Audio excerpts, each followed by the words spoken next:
Assalamu alaikum, my sweet darlings. Close your eyes and snuggle under your blanket.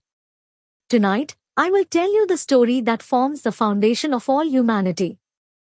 It is the story of the one whom Allah created with his own hands, and who was the very first caliph on this earth. His name is Prophet Adam. My children, in those times, when only the heavens, the earth, the angels, and the jinn existed, Allah Almighty revealed a great secret to the angels. One day, while all the angels were engrossed in worshipping Allah, He announced, "I am going to place a caliph on earth." When the angels heard this, they were surprised. They respectfully asked, "O our Lord, will you place upon it one who will cause corruption therein and shed blood? While we glorify you with praises and sanctify you." My loves, the angel's question was not an act of disobedience, but a desire to understand.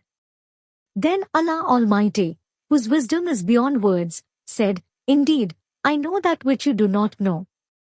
This meant that a profound good was hidden behind Allah's decision. Then began the event where Allah brought man into existence. Allah commanded the angel of death, Hazrat Israel, to bring clay from different parts of the earth. He gathered soil of every color and kind, red, white, black, soft, and hard. Allah Almighty gathered that clay and kneaded it with his hand of power, Dasti Kudrat. He shaped it into a beautiful, complete human form. When the figure was ready, it was lifeless, yet its form possessed such beauty and perfection that the angels gazed upon it in awe. This was the body of Prophet Adam alayhi salam, the most beautiful creation made by Allah's hands. Then came the special moment. Allah Almighty breathed a soul, ruh, into that figure. And my children, as the soul entered the body, Prophet Adam came to life. When the soul reached his knees, he tried to stand up. When it reached his face, he sneezed and immediately said, "Alhamdulillah." And Allah Almighty responded, "Yarhamukallah, may Allah have mercy upon you." In this way, the first human prayer and the first human response came into existence. The creation of Adam alayhi salam was complete. Now he had to be made special. Allah Almighty bestowed upon Adam alayhi salam the knowledge of everything. That is, He taught him the names of every single thing. The name of the stone, the name of the fire, the name of the water, the name of the moon, and the secrets and uses of everything. Then Allah said to the angels, "If you are truthful, tell me the names of these things." The angels, who only worshipped and were not familiar with this knowledge, replied with utmost respect, "Glory be to you. We have no knowledge except what you have taught us. Verily, you are the all-knowing, the all-wise."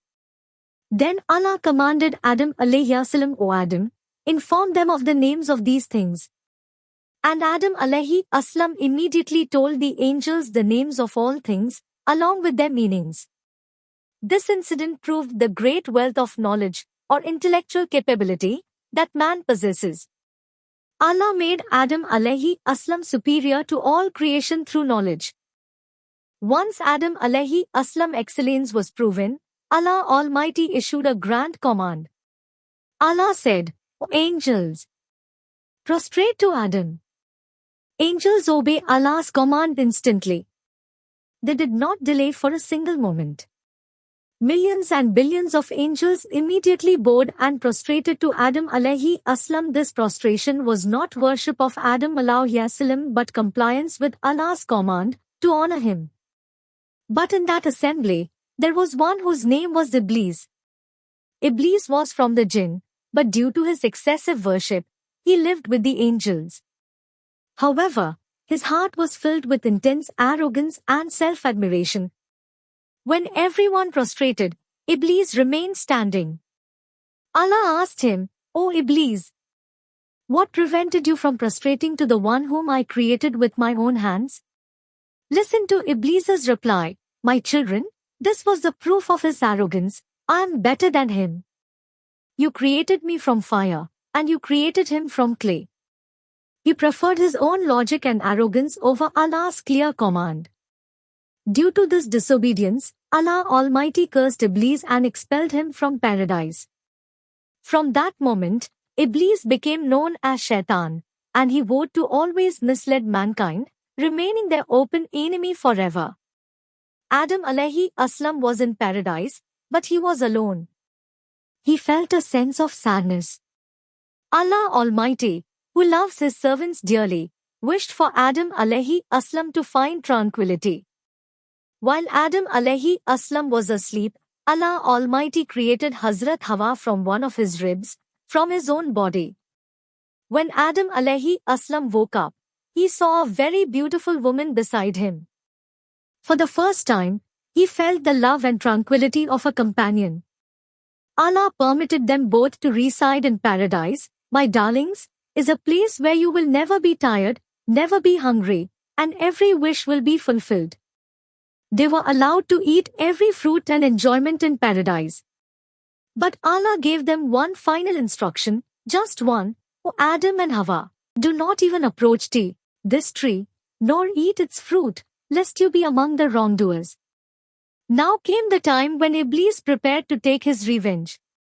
He managed to enter paradise secretly and began to whisper deception to Adam and Hawa. Satan swore oaths before them and lied. If you eat this fruit, you will live in paradise forever, or you will become angels. Allah forbade you only so you wouldn't become immortals. Satan spoke such sweet, false words, and swore repeated oaths that Adam and Hawa fell for his trick. They forgot Allah's clear command. And in a regrettable moment, they ate the fruit of that forbidden tree. As soon as they ate the fruit, they felt immense shame. They realized their mistake. Their garment of paradise fell away from their bodies, and they began to cover themselves with the leaves of the garden out of shame. After making the mistake, Adam and Hawa didn't look elsewhere. They immediately turned back to Allah. They sought forgiveness with heavy hearts. Their words were, Our Lord, we have wronged ourselves. If you do not forgive us and have mercy upon us, we will surely be among the losers. My children, Allah Almighty is the most merciful. When a heart makes a sincere repentance, He surely accepts it. Allah accepted their repentance. However, the condition for staying in paradise was obedience to Allah's command. Therefore, Allah sent them down from paradise to earth. Allah said, Go down to earth. For you, there will be a dwelling place and enjoyment for a time. Adam and Hawa landed on different parts of the earth and searched for each other for a long time. Then, by Allah's mercy, they met at the plain of Arafat. They worshipped together, worked hard, and from them, all of us humans originated. So you see, my children, Adam's story teaches us 3 lessons. 1. Arrogance is an evil thing. Do not be like Satan. 2. Always obey Allah's command. 3. If you make a mistake, do not delay. Immediately seek sincere repentance and forgiveness from Allah. And listen to one last thing, my dearest children. Just as it took time for Adam and Hawa to meet on earth, similarly, when we are asleep, our soul separates from us for a little while. Therefore, when you go to sleep, ask your Allah to show you good dreams, and when you wake up in the morning, always treat your parents and friends with love and good manners. Thank you for listening to our stories. If you liked this story, always remember the lesson in your heart. Share the good teachings of Allah's prophets with your brothers, sisters, and friends too.